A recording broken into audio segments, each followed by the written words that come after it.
Well, good evening from London. Welcome to Piers Morgan Uncensored. It wasn't so long ago that when teachers asked children what they want to be, they meant what profession. What's Piers Morgan getting on his high horse about now? Now they're asking them which animal, object or beast they may identify as and tailoring their lessons accordingly. OK, he's referring to a recording from a school where children argue about gender identity during a lesson.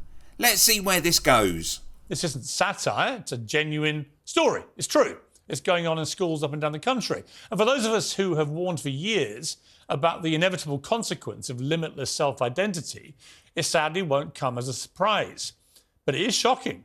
This story begins with a video that circulated yesterday of a teacher in England scolding two pupils for refusing to accept that one of their classmates identified as a cat. How dare you? You've just really upset someone. Saying things like, should be in an asylum. I didn't say that. I just said if they want to identify as a cat or something, then they're like genuinely unwell. Then they've gone. Yeah, they're crazy. You were questioning their identity. I wasn't a question. I was just saying about the gender. I didn't say anything about them. But where did you get this idea from? There's only two genders. I just think it's my opinion.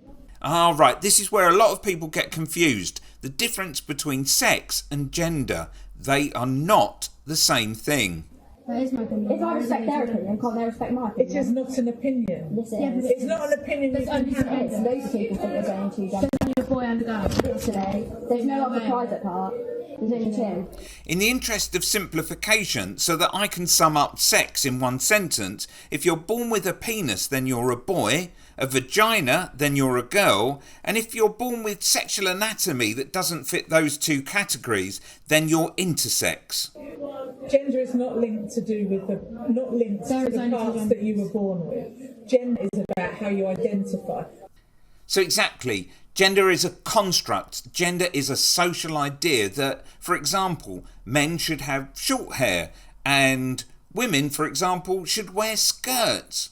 Women should wear makeup and men should be tough and not cry. All these things are rules. We're not born with them, but we're taught. Now they're being experimented with, broken down, changed and challenged. Here I think the teacher struggles to make herself clear and ends up losing her patience. In terms of gender, there are lots of genders. There is transgender, there is agender, people that don't believe they have a gender at all. Yeah, but you can't have that. You can't have that, it's not a law. Yeah, but it's not a law, but it's our opinion. We just don't agree with it. We just think it's all just. If you have a vagina, you're a girl. If you have a penis, you're a boy. Yeah.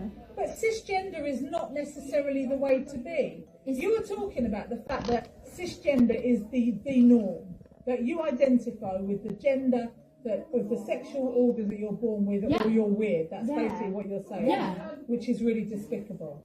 Despicable.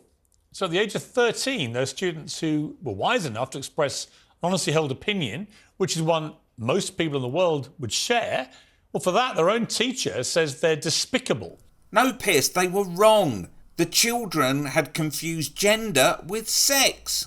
And if they hold that view, they should go to a different school. That view being that girls have vaginas and boys have penises. Listen to the recording. That's not what was being said. You're hearing what you want to hear. No, they Who they want can't. to be. They can't. Unless you get a so penis wrong. attached. No, I'm not. You're confusing sex and gender. No, I'm not though. Because if Yes, you have a you are. vagina, you're a girl. If you have a penis, you're a boy. Yeah, you can't have a vagina and be a girl, but then Gender Unless you identify get as a cat. surgery, and even then, Gender because is you've got about those genes. how you identity. I How just you don't agree with identify. it. Yeah, Which that's means it's fine. not an opinion Yes, that it we is. express in this Yes, school. it is. No, it's not. And if you don't like it, you need to go to a different school. That's so despicable, they would have to leave the school. I think what's despicable in that exchange is what that teacher said. As this recording misses any real discussion about the girl identifying as a cat, and the whole thing is the teacher becoming exasperated as she tries to explain the difference between sex and gender, it seems wrong that this incident has been used as a springboard for the discussion on people identifying as animals and things. But come on, Piers, take it away. The Daily Telegraph today followed up, were interviewing pupils at schools across the United Kingdom for a major investigation. It read like a farce, like they made it up, but it was actually true. They came up with all sorts of examples from all over the country that looked like we were living on, frankly, a different planet to the one that most of us think we're living on.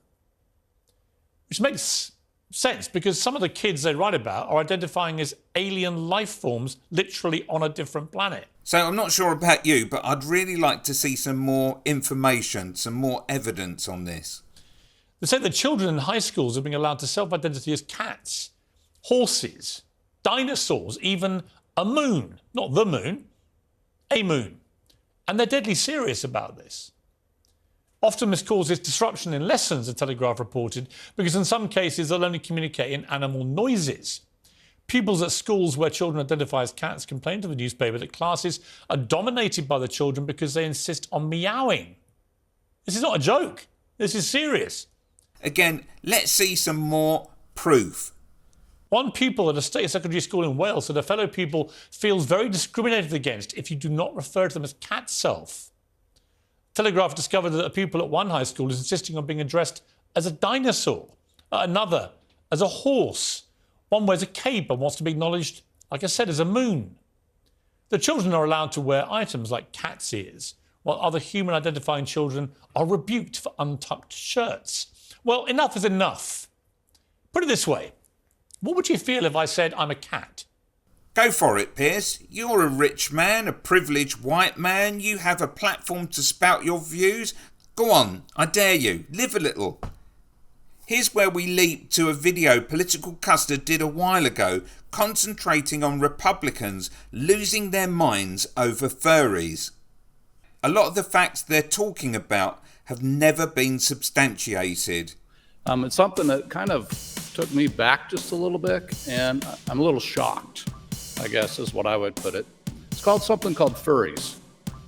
If you don't know what furries are, it's where school children dress up as animals, cats or dogs, during the school day.